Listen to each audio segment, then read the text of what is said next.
श्रीमन नारायण गुरु जी, मेरा आपसे एक प्रश्न था कि ऐसे बहुत लोगों से मैंने सुना है कि जो रावण जी थे उन्हें ऐसा पहले से पता था कि श्री रामचंद्र जी भगवान हैं और वो इसलिए उन्होंने अपने से छोटे अपने बेटे अपने भाइयों को पहले उनसे लड़ने भेजा जिससे उनका उद्धार हो सके, उनके हाथों उनकी मृत्यु हो सके। तो क्या ये सच है कि आप सभी चैनल को सब्सक्राइब कर लीजिएगा।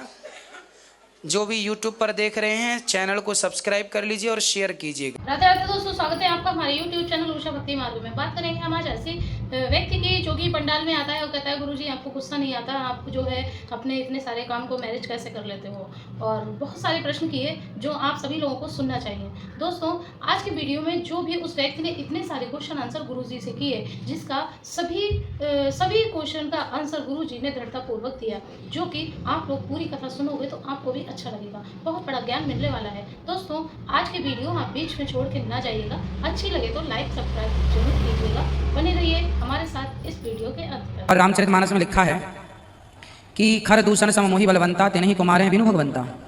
खरदूषण को राम जी ने मारा तो रावण को लगा खरदूषण तो मेरी तरह बलवान थे, उन्हें तो भगवान ही मार सकता है और कोई नहीं। तब वो समझ गया था कि भगवान है, इसलिए उसने फिर सीता माँ को चुराया कि राम जी आए हैं, सबका उद्धार हो, भलाई चाहता था रावण। मैं कोटि कोटि नमन। गुरुजी मेरा आपसे एक सवाल है, आप अपना पूरा दिन कैसे वो करते हो? कैसे मैनेज कैसे करते हो? मेहनत कैसे करते हैं? मैनेज कैसे करते हो? मैनेज कैसे करते हैं? मैनेज भगवान जी करा देते हैं, हो जाता है। और आपको गुस्सा क्यों नहीं आता? मुझे बहुत आता है गुरुजी, तो मुझे उपाय बताइए कोई जिससे गुस्सा नहीं आए। हमें भी आता है गुस्सा, जहाँ कोई काम बिगड़ता हुआ देखते हैं हम, जो भी हमारे कार्यकर्ता हैं काम कुछ बिगाड़ते हैं, कुछ गलत हमें दिखता है, हम गुस्सा करके डांटते हैं उन लोगों को। पर लगते नहीं आप गुस्सा करते होंगे। नहीं, हम गुस्सा उपयोग में करते हैं ना, जहाँ गुस्से की जरूरत है, जहाँ गुस्से से समझाना है वहाँ व्यर्थ में गुस्सा क्या करेंगे हम। जहाँ उपयोग है गुस्सा का, पहले हम 10 बार प्यार से समझाते हैं अपने सबको। जब 10 बार में नहीं मानता फिर 11वीं बार गुस्सा करके फिर वो एक बार ऐसा समझा देते हैं कि वो 1 साल के लिए रेडी रहता है, फिर 1 साल बाद फिर बैटरी चार्ज करनी पड़ती है। ठीक है गुरुजी, कोटि कोटि प्रणाम। बिल्कुल। आपने जैसे बताया कि हिंदू धर्म से अलग होकर के बौद्ध धर्म, जैन धर्म, सिख धर्म अलग हुए, तो ये महापुरुष क्यों अलग हुए? महापुरुष इसलिए अलग हो गए, अलग नहीं हुए। जैसे सिख धर्म अलग नहीं है, गुरु नानक देव जी ब्राह्मण शरीर से हैं।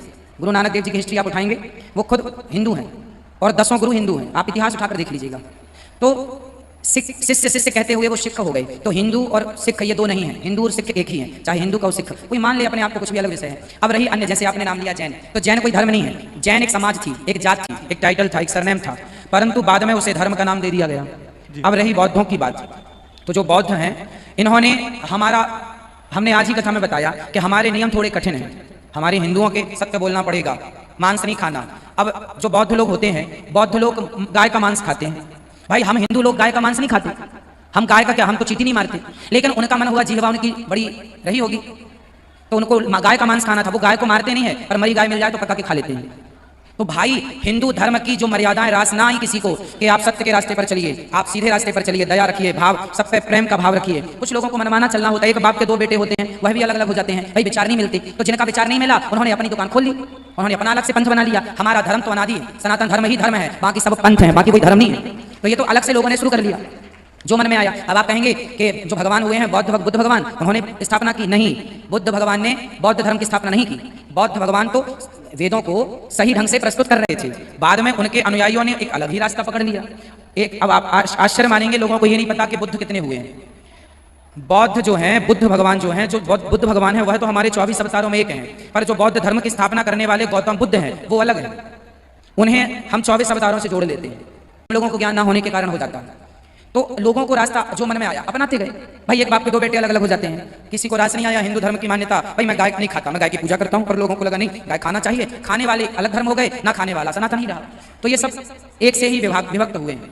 राधे राधे राधे। प्रभु जी जो भी आप ज्ञान देते हैं, हेलो सॉरी, मेरे कुछ प्रश्न हैं। सो एज अज्ञानवश मैं आपसे कुछ सवाल पूछ रहा हूँ, बताइए। मुझे नॉलेज नहीं है। तो जैसे मेरा एक सवाल है कि जैसे हमारे पुराणों में, भागवत पुराण में स्पेसिफिकली बताया गया है कि कृष्ण से अलग अलग विष्णु निकले हैं, क्षीरोदक्षाई विष्णु और गर्भोदक्षाई विष्णु और आपके कारणोदक्षाई महाविष्णु, है ना, और पूरा ब्रह्मांड का विस्तार सब बताया गया। सिर्फ पुराण में थोड़ा अलग से चीज़ें बताई गई। तो अलग अलग पुराणों में अलग अलग तरीके से उनका इंटरप्रिटेशन क्यों किया जाता है? क्योंकि सारे पुराण उनका संकलन जो है व्यास जी ने किया है, ठीक, तो उसमें इतना मतभेद क्यों आ जाता है? क्योंकि मुझे पर्सनली ऐसा लगता है कि इस कंफ्यूजन की वजह से लोग क्लियर नहीं हो पाते हैं कि एक्चुअल ब्रह्म क्या है, पर ब्रह्म कौन है, और इसकी वजह से भी कई लोग हिंदुत्व में डाउट करने लगते हैं। उत्तर दे दें? जी। हमारे जितने भी पुराण हैं 18 पुराण व्यास जी ने इनको लिखा है, और यह सारे पुराण कल्प भेद से हैं। कल्प भेद समझिएगा। अब जैसे श्रीमद् भागवत पुराण के अनुसार भगवान नारायण से नाभि से कमल, फिर ब्रह्मा जी प्रकट हुए। शिव पुराण के अनुसार शिव जी से सृष्टि हुई। देवी पुराण के अनुसार देवी से सृष्टि हुई। विष्णु पुराण के अनुसार विष्णु से सृष्टि हुई। तो ये कंफ्यूज हो गया कि सही क्या है, उनसे माने, इनसे माने, इनसे माने। समझिएगा, पहले तो ये समझना है कि ब्रह्मा विष्णु महेश क्या ये तीन हैं? पहले ये समझना है, क्या ये तीन हैं? नहीं, ये तीन नहीं है। जैसे हमारा एक हाथ है ना, एक हाथ में 5 उंगलियां, मूल में हाथ एक है, मूल में ये एक है, पर ऊपर जाके 5 हो गए, पर ये पांचों एक से हैं, एक है तो 5 हैं। उसी प्रकार मूल में होते हैं भगवान श्रीमन नारायण, फिर 5 होते हैं हमारे हिंदू धर्म में पंचदेव, और इन्हीं पंचदेव के पुराण हैं। पंचदेव में आते हैं गणेश जी, भगवान शंकर है ना, दुर्गा जी, भगवान विष्णु, भगवान शंकर, माता दुर्गा, गणेश जी और सूर्य भगवान, ये पंचदेव माने गए हैं। तो पंचदेव ब्रह्मा विष्णु महेश तीनों यह एक है। वह एक ही अनेक रूप रूपाय विष्णवे प्रभु विष्णवे, वह एक ही अनेक रूपों में विभक्त हो गए। वही ब्रह्मा बन गए, वही शिव बन गए। तो कभी जैसे आपके घर में कभी देवरानी भोजन बना लेती है, आज देवरानी झाड़ू लगाएगी, देवरानी तू काम करेगी, कभी जेठानी आज मैं भोजन बनाऊंगी, आज मैं घर का काम करूंगी, तो मिल बांट के। उसी तरह कभी सृष्टि किसी कल्प में ब्रह्मा जी से शुरू हो गई, किसी कल्प में भगवान शिव को जिम्मेदारी आप शुरू करो, किसी कल्प में देवी की जिम्मेदारी हो गई, देवी शुरू करेंगी। जबकि ये देवी कौन है? लक्ष्मी जी हैं। भगवान ने कहा जैसे शादी में कभी पुरुष नहीं है तो पत्नी ही अटेंड कर लेती है शादी, उसी तरह भगवान कभी बोले देवी आज सृष्टि आप कर लो, तो देवी भागवत के अनुसार देवी सृष्टि कर रही हैं, भागवत महापुराण के अनुसार भगवान श्रीमन नारायण सृष्टि कर रहे हैं, शिव पुराण के अनुसार शिव जी सृष्टि कर रहे हैं, गणेश पुराण के अनुसार गणेश जी सृष्टि कर रहे हैं। तो ये भेद नहीं है, अनेक कल्प है। जैसे संडे है, आज चलो आज संडे छुट्टी, आज हम व्यस्त रहते हैं, हम नौकरी वाले व्यक्ति हैं, आज हम लेट उठेंगे, आज घर का काम तुम कर लेना, तो भगवान चलो आज तुम कर लो, आज तुम कर लो, निमित्त। जैसे ब्रह्मा जी कौन है? आगामी समय पे हनुमान जी को ब्रह्मा जी बनाया जाएगा। अभी पुरंदर नाम के राजा इंद्र बने हैं, आगामी मनवंतर में राजा बलि को इंद्र बनाया जाएगा। उसी तरह भगवान चलो आज हम कर लें, कल तुम कर लें, ये है। इसलिए ब्रह्मा जी ने व्यास जी ने 17 पुराण लिखे, पर शांति नहीं मिली। अंत में शांति भागवत जी से मिली। तो भागवत जी ही वेदों का भी प्रमाण है, वेदों पुराणों का भी प्रमाण है भागवत जी। इसलिए भागवत जी लिखने के बाद फिर व्यास जी को कुछ लिखने की जरूरत नहीं पड़ी। तो जो मूल में भागवत जी में लिखा हुआ है परम सत्य मानना चाहिए। प्रभु जी, सदाशिव और शिव जी में क्या अंतर है? जैसे कन्फ्यूज ना हुई है। मैं जैसे कल आपने कथा कही थी कि सती ने जब अग्निदाह किया था, वो जो कथा है वो सदाशिव से रिलेटेड है, क्योंकि हर ब्रह्मांड में अपने शिव विष्णु और ब्रह्मा होते हैं और सदाशिव उनके भी ऊपर हैं। भाई फैक्ट्रियां 100 हों आपकी, पर आपकी तो है मूल मालिक तो एक ही है आप। भाई आपने मैनेजर बिठा रखे हैं 100 फैक्ट्रियों में। अब अडानी एक ही है ना, अडानी का काम कहाँ पूरे देश विदेश में फैला हुआ है, तो अडानी ने सब जगह एक मैनेजमेंट के लिए अपना आदमी बिठा रखा है। उसी तरह मूल भगवान ब्रह्मांड निकाया निर्मित माया रोम रोम प्रतिवेद कहे, तो भगवान ने एक भगवान नारायण, उन्होंने जितने ब्रह्मांड हैं सब जगह अपने अपना एक मैनेजमेंट के लिए ब्रह्मा विष्णु महेश बिठा रखे हैं। मूल तत्व समझना चाहिए। अब जैसे आप जैसे कंफ्यूज हैं, एक कंफ्यूजन और बताता हूँ। कुछ लोग कहते हैं एक राम दशरथ का बेटा, एक राम घट घट में लेटा, एक राम का सकल पसारा, एक राम का सब जग सारा, 4 राम हो गए। कुछ लोग कहते हैं राम जी 4 हुए, एक राम ये, एक राम दशरथ जी का बेटा अलग, ये अलग वो अलग। ये इसलिए कंफ्यूजन है कि हम लोग सत्संग नहीं करते। कंफ्यूजन इसलिए है, देखो वही राम दशरथ का बेटा, वही राम घट घट में लेटा, उसी राम का सकल पसारा, उसी राम का सब जग सारा। आप उसी को हटा के एक लगा देंगे तो 4 हो जाएंगे, और एक को हटा के उसी कर देंगे तो 4 का 1 हो जाएगा। तो ये कंफ्यूजन इसलिए होती है, चाहे शिव का हो चाहे सदाशिव का हो, एक ही शिव है। 2 शिव का कोई कहीं शास्त्र में कोई जिक्र नहीं है 2 शिवों का। यदि होता तो मैं आपको बता देता। अब कोई मनमाना कहे है ना कि नहीं ये शिव अलग है। जैसे कुछ लोग कहते हैं कि सीता जी महालक्ष्मी, लक्ष्मी अलग है महालक्ष्मी अलग है। कहने में नाम 2 हैं साहब, लक्ष्मी और महालक्ष्मी एक ही हैं। अब जो कोई नहीं मानता सीता जी कौन है आप बताओ, कह दिया महालक्ष्मी है ना, बाकी है लक्ष्मी। लक्ष्मी महालक्ष्मी, लक्ष्मी के नाम सहस्त्र हैं, 1000 हैं। उन्हीं नामों में एक नाम उनका लक्ष्मी है, एक नाम उनका रमा है, एक नाम उनका और अनेक नाम है। श्री चते लक्ष्मी पत्नियां, बहुत सारे नाम है। श्री भी उनका नाम है। तो नाम बहुत है। जैसे पुष्प कहो, सुमन कहो, फूल कहो, बात एक ही है। विष्णु कहो, ब्रह्मा कहो, शिव कहो, हरि कहो, गोविंद कहो, गोपाल कहो, राम कहो, रघुनंदन कहो, मनमोहन कहो, एक ही तत्व है। शिव कहो, भोलेनाथ कहो। अब कोई कहे भोले भंडारी अलग है, डमरू वाले अलग हैं, शिव अलग है, पशुपतिनाथ जी अलग है, महाकाल अलग है, फिर तो बाजार लग जाएगी। एक ही अनेक, अनेक रूप रूपाया विष्णवे प्रभु विष्णवे, ये श्लोक समझिएगा। तो एक ही अनेक, जैसे सोना एक होता है और आभूषण अनेक होते हैं, मूल सोना एक है, आभूषण बहुत सारे। उसी तरह मूल में ईश्वर एक है, उनके नाम रूप बहुत सारे हैं। जाति रही भावना जैसी, प्रभु मूरत देखी दिन तैसी। तुम्हें जो पसंद आए तो गणेश जी के उपासक हो, गणेश जी का जाप करो, वो भी भगवान कृष्ण के अवतार है। ब्रह्म वैवर्त पुराण के अनुसार गणेश जी भगवान कृष्ण के अवतार है।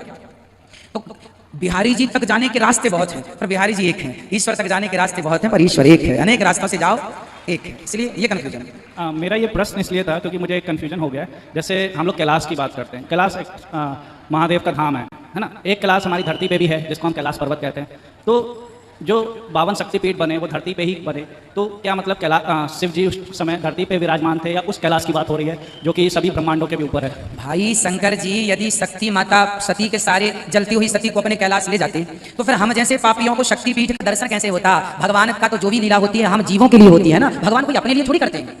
अब शंकर जी ने जो लीला की वो कोई अपने लिए उन्हें क्या करना है? भगवान नारायण को क्या जरूरत पड़ी थी माटी खाने की कृष्ण बन करके? वो लीला हमारे लिए हुई कि आप लोग उस लीला का चिंतन करना, मनन करना, श्रवण करना, आपका कल्याण होता रहेगा। वरना भगवान तो आप तो काम है, आनंद उनका नाम है, आनंद घन है, क्या जरूरत है उनको? तो ये जितनी लीलाएं हुई हैं तो वो हमारे आपके लिए। राम जी हे सीता हे खगमृग हे मधुकर श्रेणी कहाँ हो सीता? क्या राम जी को पता नहीं था कि रावण ले गया है? लेकिन यदि डायरेक्ट रावण को जयंत को एक बाण छोड़ दिया तिनके का बना के, उसकी त्रैलोक में कोई ना मिला बचाने वाला, रावण को भी छोड़ देते एक बाण, रावण हाथ पसारे आ जाता चरणों में सीता माँ को लेकर, पर फिर आ जाता तो इतनी सारी लीलाएं कैसे होती? फिर हनुमान जी का लंका जलाना कहाँ से आता? फिर वो सेतु का निर्माण कैसे होता है ना? तो वो लीलाओं को प्रकट करना था भगवान, इसलिए भगवान तो भगवान है पर उनकी लीलाओं का विस्तार हो, इसलिए इसलिए इसलिए एक प्रश्न और है। ये प्रश्न एक्चुअली किसी ने मेरे से पूछा था, उसका उत्तर मेरे पास नहीं था। और जैसे हम लोग देखते हैं कि गोकुल से वृंदावन आपका अगर आज के समय में देखें तो करीब 25 किलोमीटर पड़ता है, ठीक है ना? और अगर हमें नहीं पता उस समय सिचुएशन क्या थी, और हम जानते हैं कि भगवान के लिए कुछ भी असंभव है नहीं, उनकी सब लीलाएं होती हैं। पर मैं ये जानना चाहता हूँ कि मतलब ये पर्टिकुलरली जिस चीज़ की मैं बात करने आ रहा हूँ वो लीला थी या फिर मतलब उस टाइम का एनवायरनमेंट कुछ ऐसा था कि भगवान अन्य ग्वालों के साथ, गायों के साथ नित्य गोकुल से वृंदावन जाते थे, गायें चरा के शाम तक आ भी जाते थे? कैसे वो पॉसिबल हो पाता था? क्योंकि 25-50 किलोमीटर अगर हम आज के सिचुएशन में देखें तो उसके पीछे मतलब उस टाइम का ज्योग्राफिकल सिचुएशन अलग थी या फिर भगवान मतलब क्या उस समय लोग बहुत लंबे हुआ करते थे, और जब लंबे होंगे तो उनके पाँव बड़े होंगे, पाँव बड़े होंगे तो कद बड़ा हो जाएगा।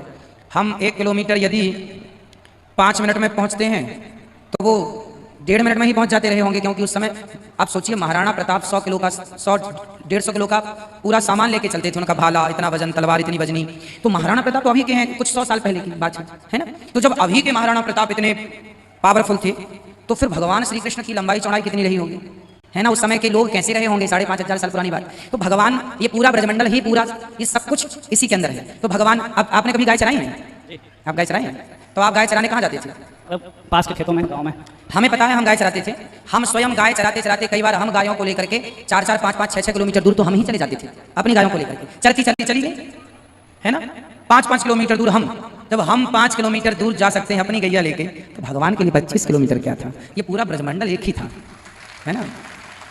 और भगवान इसलिए उस समय की गाय भी आज की गाय से बड़ी रही होगी, जो चलती रही होगी। मुझे पता है, मैं भी गायों को चराने में बहुत, कभी गाय यहाँ भाग रही है, कभी गाय वहाँ, और चलती गई तो चलती गई, कई किलोमीटर तय कर लेती हैं गाय।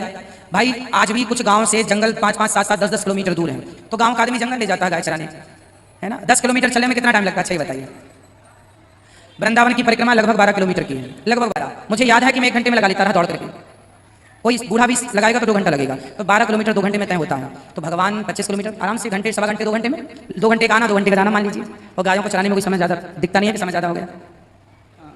तो देखा दोस्तों, आज का वीडियो आपने पूरा देखा और सुना। जैसे कि उस व्यक्ति ने कहा कि गुरुजी आप पूरे दिन अपने आप को मेंटेन कैसे रखते हो या इतनी मेहनत कैसे कर लेते हो, इस पर गुरुजी ने यही कहा कि ये सब हमसे भगवान करवाते हैं और बस मैं तो एक जरिया हूँ, जैसा वो करवाते हैं वैसा ही करते जाते हैं और मैं कुछ नहीं करता, मैं तो बस भगवान के बताए रास्ते पर चलता रहता हूँ। दोस्तों इसलिए इस कथा से यही समझ में आता है कि हमें भी दृढ़तापूर्वक अपने मार्ग में आगे चलते रहना चाहिए, हमारा जो कर्म है उसे करता रहना चाहिए, बाकी सारा सब कुछ भगवान पे छोड़ देना चाहिए। कहते हैं कर्म का फल भगवान देते हैं, इसलिए कर्म करो, फल की चिंता ना करो, शक्ति देने वाले भी भगवान ही हैं।